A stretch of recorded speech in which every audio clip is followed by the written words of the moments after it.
स्वागत है मेरे यूट्यूब चैनल पे। और मैं फिर से क्लास 10 का हिंदी गोधली भाग 2 के काव्य खंड पर चर्चा करने जा रहा हूँ। काव्य खंड पर चर्चा करने जा रहा हूँ पार्ट 4 पे। इस पे पार्ट 4 पे हम चर्चा करेंगे। जो आप लोग को दिखाई दे रहा होगा शब्देशी, क्या है पार्ट 4 में पढ़ना है शब्देशी। तो चलिए आप सब इस चैप्टर का ऑब्जेक्टिव प्रश्न को उत्तर दीजिएगा कमेंट बॉक्स में। देखते हैं कितने हमारे इसमें स्टूडेंट हैं जो इस चैप्टर को पढ़ रखा है। और मैं आशा करूँगा कि अगर आप इस वीडियो के अंत तक देख लिए तो यहाँ से अगर कोई भी प्रश्न पूछा जाएगा आपके बोर्ड एग्ज़ाम में, 17 फरवरी के एग्ज़ाम में, एक भी आप लोग को यहाँ से ऑब्जेक्टिव नहीं छूटेगा। ठीक है, तो चलिए शुरू करते हैं प्रश्न संख्या 1 से। 1 प्रश्न संख्या जवाब दीजिएगा आप लोग कमेंट बॉक्स में। प्रेमघन की मृत्यु कब हुई थी? प्रेमघन की मृत्यु कब हुई थी? 1918 में, 1920 में, 1922 में या 1924 में? जल्दी से इसका आंसर आप लोगों को कमेंट बॉक्स में भरना है। जो देखते हैं कितने स्टूडेंट हैं जो इसका आंसर कमेंट बॉक्स में भरते हैं। ठीक है, चलिए जल्दी से आप लोग भर के बताएंगे। और चलिए इसका आंसर को मैं शो करूंगा, दिखाऊंगा आप सबके सामने और बारी बारी से समझाऊंगा भी। चलिए, तो मेरे दोस्त प्रेमघन जी का जो मृत्यु हुई थी, आप लोगों को पता होगा कि इनका जन्म कब हुआ था। तो 1855 ईस्वी में इनका जन्म होता है और इनका मृत्यु कब हुई थी? 1922 ईस्वी। आंसर जो होगा मेरे दोस्त तो सी हो जाएगा। क्या हो जाएगा मेरे दोस्त? सी हो जाएगा। ठीक है, चलिए आप सब बस इस प्रकार से रिवाइज करते चलिएगा ताकि आप लोगों को कोई भी प्रश्न को दिक्कत ना आए वहाँ पर। ठीक है, प्रश्न संख्या 2 देखेंगे। प्रेमधन जी किस युग के महत्वपूर्ण कवि थे? प्रेमधन जी जो थे वो किस युग के महत्वपूर्ण कवि थे? तो क्या उदयवेरी युग के थे, या भारतेंदु युग के थे, या भक्ति युग के थे, या आधुनिक युग के थे? जल्दी से बताएंगे। इसका आंसर क्या होने वाला है आप सबको जवाब देना है कमेंट बॉक्स में। देखते हैं कितने स्टूडेंट इसको जवाब देते हैं। प्रेमधन जी किस युग के महत्वपूर्ण कवि थे मेरे दोस्त? तो आप लोग को पता होगा, जल्दी से आप लोग भरिए। ठीक है, कमेंट देखते हैं कमेंट बॉक्स में। जल्दी से अपना नाम भी भरिएगा कि हाँ सर मैंने आंसर इसको दिया है। ठीक है, जल्दी से बताएंगे। तो प्रेमधन जी थे, जो आप लोग को पता होगा ये थे क्या? भारतेंदु युग के कवि थे। क्या थे? भारतेंदु युग के कवि थे। यानी आंसर जो होगा वो बी हो जाएगा। Will be the right answer हो जाएगा। ठीक है, चलिए आगे बात करते हैं 3 नंबर प्रश्न पे। 3 नंबर प्रश्न भी कुछ इसी से रिलेटेड आप लोग को मिलेगा। प्रेमधन जी किस राज्य के निवासी थे? बहुत अच्छा प्रश्न, मोस्ट इंपॉर्टेंट क्वेश्चन आप लोग का आ जाएगा। ठीक है, मोस्ट इंपॉर्टेंट क्वेश्चन आप लोग के सामने मैं पेश कर रहा हूँ। प्रेमधन जी किस राज्य के कवि थे? तो ध्यान रखिएगा, आप लोग को ऑप्शन में दे दे रहा हूँ। हालांकि इसको आंसर आप लोगों को पता होनी चाहिए। अगर नहीं जानते हैं तो आप लोग कुछ भी नहीं जानते हैं। ठीक है, ए में कहता है बिहार, बी में कहता है मध्य प्रदेश, सी में कहता है उत्तर प्रदेश, डी में राजस्थान। जल्दी से बताएंगे कि प्रेमधन जी जो थे कहाँ के, किस राज्य के कवि थे? तो आप लोग को पता है इनका निवासी जो था, उनका निवासी स्थान कहाँ में है? तो मध्य प्रदेश में था। कहाँ में? मध्य प्रदेश। आंसर जो होगा मेरे दोस्त तो क्या हो जाएगा? बी हो जाएगा। क्या होगा? आंसर बी हो जाएगा। ठीक है, चलिए आप सबको जो इंतजार था वो प्रश्न आ गया। चलिए प्रेमधन जी के जन्म बता रहा है, जन्म कब हुआ था? जन्म कब हुआ था? हालांकि देखते हैं किनके किनके मेमोरी तेज है, क्योंकि मैं पहले ही बता चुका हूँ कि इनका जन्म कब हुआ। तो ऑप्शन देता हूँ 1850, 1851, या आप लोग को नीचे 2 ऑप्शन और मिलेगा। चलिए 1854 या 1855, 1854 या 1855। देखिए ऊपर में ऑप्शन था आप लोग को 1850 और 1851। अभी है 54 और 55। जल्दी से बताएंगे आप लोग को इसका आंसर जो है। शायद हमें अंदाज से आप लोग इस चीज़ को देख लिए थे। तो इसका आंसर जो है मेरे दोस्त तो डी हो जाएगा। चलिए बात नहीं करेंगे, ठीक है, आंसर डी हो जाएगा 1855। मैंने ऊपर भी चर्चा किया इसके बारे में। ठीक है मेरे दोस्त, आगे बात करते हैं 5 नंबर पर। प्रेमधन जी किन्हें अपना आदर्श मानते थे? प्रेमधन जी जो थे वो अपने किनका आदर्श मानते थे? अपना गाइडल किनको मानते थे? ठीक है, गाइडल। तो गाइडल जो होगा मेरे दोस्त तो क्या थे? कबीर के मानते थे, या तुलसी के दास को मानते थे, या फिर रविन्द्रनाथ टैगोर को मानते थे, या फिर भारतेंदु हरिश्चंद्र जी को मानते थे? जल्दी से बताएंगे कौन है इनका आंसर। आप लोग को जो भी आप लोग को लगे वो कमेंट में भरिए। आप लोग को मौका दिया जा रहा है मेरे दोस्त। तो इसका आंसर जो होगा आप लोगों को पता होगा, डी हो जाएगा, भारतेंदु। ठीक है, भारतेंदु हरिश्चंद्र जी को क्या मानते थे? अपना गाइडल मानते थे। क्या मानते थे? अपना गाइडल। आंसर जो होगा वो डी हो जाएगा। ठीक है, चलिए अगला प्रश्न है। तो प्रेमधन ने किस संस्थान का स्थापना किया था? प्रेमधन जी ने कौन से स्थान, ठीक है, संस्था का स्थापना किया था? तो जल्दी से बताएंगे। ऑप्शन है विद्वत समाज, रश्मि रसिक, ठीक है, रसिक समाज, या कवि समाज, या साहित्य समाज को। जल्दी से बताएंगे क्या होने वाला है यहाँ पर। आंसर जो है मेरे दोस्त होने वाला है वो आप लोग को आंसर भी होगा रसिक समाज। ठीक है, रसिक समाज के क्या किए थे इन्होंने? स्थापना किया था। ठीक है, रसिक समाज को क्या किया था इन्होंने? स्थापना किया था। ठीक है, 7 नंबर प्रश्न को देखेंगे। कहता है प्रेमधन ने किस मासिक पत्रिका का संपादन किया था? बहुत बढ़िया प्रश्न आप लोग के लिए, VVI प्रश्न ये हो जाएगा। ठीक है, VVI प्रश्न 10वां वाला के लिए हो जाएगा।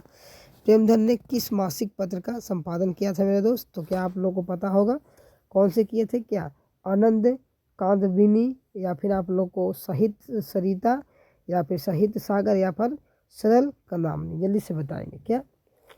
कांदविनी। जल्दी से बताएंगे। आंसर जो आप लोग के यहाँ पर होने वाला है A for Apple, A for Apple, यानी आंसर जो होगा आनंद कांदविनी। क्या है? आनंद कांदविनी। आंसर जो होगा A हो जाएगा। ठीक है, चलिए 8 नंबर प्रश्न देखेंगे। 8 नंबर प्रश्न कहता है आप लोगों के सामने प्रेमधन ने किस साप्ताहिक पत्र का संपादन किया था? कौन से साप्ताहिक पत्र था जिसे क्या किए थे इन्होंने? संपादन किया था। जल्दी से बताएंगे। नागरी निरद, या साहित्य निरद, या आप लोग को साहित्य सरस, या फिर निरद नागरी? जल्दी से बताएंगे। तो इसका आंसर जो होगा मेरे दोस्तों क्या हो जाएगा? नागरी निरद, नागरी निरद, यानी आंसर जो होगा A हो जाएगा। Bill be the right answer. ठीक है, चलिए आगे बात करते हैं 9 नंबर प्रश्न पर। 9 नंबर प्रश्न भी कुछ इसी प्रकार से है। कहता है कि प्रेमधन की रचनाएं किस नाम से संग्रहित है? प्रेमधन की जो रचनाएं हैं वो किस नाम से संग्रहित है? तो क्या सर्वसरिता प्रेमधन, ठीक है, प्रेमधन काव्य, या प्रेम सर्वस्व, ठीक है, सर्वस्व, ठीक है, या फिर प्रेम साहित्य, प्रेमधन साहित्य? ठीक है, जल्दी से बताएंगे। इसका आंसर जो होगा मेरे दोस्तों C हो जाएगा। क्या होगा? C होगा, प्रेम स्वर्ष। ठीक है, आंसर क्या होगा? C हो जाएगा। ठीक है, चलिए आगे 10 नंबर प्रश्न देख लेते हैं। 10 नंबर प्रश्न कहता है कि भारत सौभाग्य के रचनाकार कौन है? भारत सौभाग्य के रचनाकार कौन है? आंसर आप लोग को जो होगा मेरे दोस्तों ये क्या हो जाएगा? आंसर आप लोग को आंसर B होगा, बद्री नारायण चौधरी, यानी प्रेमधन। क्या? प्रेमधन के प्रेमधन। ठीक है, चलिए 11 नंबर प्रश्न की बात करेंगे। तो कहता है 11 नंबर, प्रेमधन की रचना कौन सी है? प्रेमधन की रचना कौन सी है? तो बताएंगे प्रयागराम गमन, या प्रयागराज, या फिर प्रयाग भारत आगमन। एक ऑप्शन आप लोग को नीचे मिलेगा, प्रयाग कथा। ठीक है, तो जल्दी से बताएंगे इसका आंसर क्या होगा मेरे दोस्त? जल्दी से बताएंगे। इसका आंसर जो होगा मेरे दोस्तों क्या हो जाएगा? प्रयाग रामागमन। क्या हो जाएगा? प्रयाग रामागमन। आंसर जो होगा वो क्या होगा? A हो जाएगा, प्रयागराज। अभी कुंभ का समय चल रहा है ना, कुंभ बहुत ही ज़बरदस्त। ठीक है, मैं कुंभ के बारे में कुछ दोस्तों से बताना चाहूँ तो कुंभ जो है ना 12 साल पर लगता है। कितने साल पर? 12 साल पर लगता है। लेकिन ये जो है ना ये महाकुंभ है। क्या है? महाकुंभ। महाकुंभ किसे कहते हैं? यानी 12 साल, 12 साल अगर 12 बार होता है, कितना बार? 12 बार होता है, तो ध्यान रखिएगा तब जाके महाकुंभ लगता है। यानी 12 साल, 12 बराबर 44 से 144 वर्ष बाद क्या हुआ है? ये कुंभ लगा है। ठीक है, और बहुत ही बेहतरीन ढंग से आप लोग जाके देखिए प्रयागराज में, मस्ती से जाके देखिए। ठीक है, सिर्फ 14 तक है स्नान, लेकिन यहाँ पर अभी 26 तक चलने वाला है। 26 फरवरी तक वहाँ पर मेला रहेगी। तो जल्दी से चलिए, आप लोग अगर जाना है किसी को तो वहाँ पर जा सकते हैं। ठीक है, भीड़ कम भी हो जाएगी, आप लोग जा सकते हैं। 14 तक डेट बताया जा रहा है। ठीक है, चलिए 12 नंबर प्रश्न देख लेते हैं। 12 नंबर प्रश्न कहता है कि स्वदेशी पाठ के रचनाकार कौन है? स्वदेशी पाठ के रचनाकार कौन है भाई? Answer D। कौन नहीं जानता है? अगर आप लोग नहीं जानते हो तो नहीं पढ़े हैं आप लोग, है ना। चलिए 13, कवि प्रेमधन को भारत में क्या नहीं दिखाई देता है? प्रेमधन जो थे भारत में क्या नहीं दिखते हैं? आंसर जो होगा वो क्या होगा? भारतीयता नहीं दिखते हैं। क्या है? भारतीयता जो है इनको नहीं दिखाई देता है। आंसर जो होगा D हो जाएगा। ठीक है, चलिए बहुत अच्छा प्रश्न आप लोगों के सामने। डाफली का अर्थ क्या होता है? डाफली का अर्थ क्या होता है? गाने वाला, भाषा विद्य को कहते हैं, या बाजा बजाने वाला, या फिर नर्तक को कहते हैं। ठीक है, डाल्फी जो होता है, ठीक है, डफाली जो होता है, माफ कीजिएगा, डफाली जो होता है, हम लोग के यहाँ डफाली होती है ना। डफाली हम लोग शायद कपड़ा उपड़ा बेचने वाला को कहते हैं, लेकिन यहाँ पर डफाली वैसा तो कोई ऑप्शन नहीं है। तो क्या होगा यहाँ पर? बाजा बजाने वाली होती है। डफाली का अर्थ होता है बेचने, बोल बोल के बेचने वाली, चिल्ला चिल्ला के बेचने वाली। तो कि कपड़ा देखते हैं ना आप लोग, कपड़ा इसी प्रकार से कपड़ा बेचता है। जैसे हम सब गाँव में आता है, हम लोग यहाँ बचपन में आता था गाँव में, दौरी में करके कपड़ा उपड़ा ना, तो बहुत तरह की बातें हैं ना। तो उसी प्रकार से बाजा बजाने वाला नहीं, चिल्लाने वाली, चिल्ला के बोलने वाली को कह सकते हैं। आंसर जो होगा सी हो जाएगा। ठीक है, चलिए 15 नंबर प्रश्न देखेंगे। बहुत अच्छा प्रश्न आप लोगों के सामने। ठीक है, क्रिस्तान का अर्थ है, क्रिस्तान का अर्थ क्या है? क्या मुस्लिम है, या सिख है, रेगिस्तानी है, या फिर आप लोग को क्रिश्चियन है? ध्यान रखिएगा, क्रिस्तान का जो होता है अर्थ जो होता है क्रिश्चियन होता है। आंसर जो होगा डी हो जाएगा। क्या हो जाएगा? डी हो जाएगा। चलिए 16 नंबर प्रश्न देख लेते हैं। 16 नंबर भी प्रश्न कुछ इसी प्रकार से कहता है कि कवि प्रेमधन के अनुसार देश के नेताओं से क्या नहीं संभल, ठीक है, संभल रही है। क्या नहीं संभल रही है मेरे दोस्त? तो क्या देश नहीं संभल रही है, समाज नहीं संभल रही है, स्वदेशी परिधन नहीं समझ रही है, या फिर राजकाज? तो आंसर जो होगा मेरे दोस्त क्या हो जाएगा? आंसर जो हो जाएगा स्वदेशी राजकाज। क्या हो रहा है? हमारे यहाँ के नेताओं जो हैं वो अपने अपने बेटों के सीट खरीदने में लगे हुए हैं, बेटा को देखने में। ठीक है, स्वदेशी परिधान जो है नहीं दिखाई दे रहा। आंसर जो होगा सी हो जाएगा। ठीक है, बहुत बढ़िया कहानी है। अगर आप लोग पढ़े होंगे तो इस चीज़ के बारे में जानकार होंगे आप लोग। 17 नंबर प्रश्न देख लीजिए। कवि, ठीक है, क्या कहता है 17 नंबर? देखिए बढ़िया से। कवि प्रेमधन ने नेताओं से क्या अपेक्षा नहीं करने की बात कही है?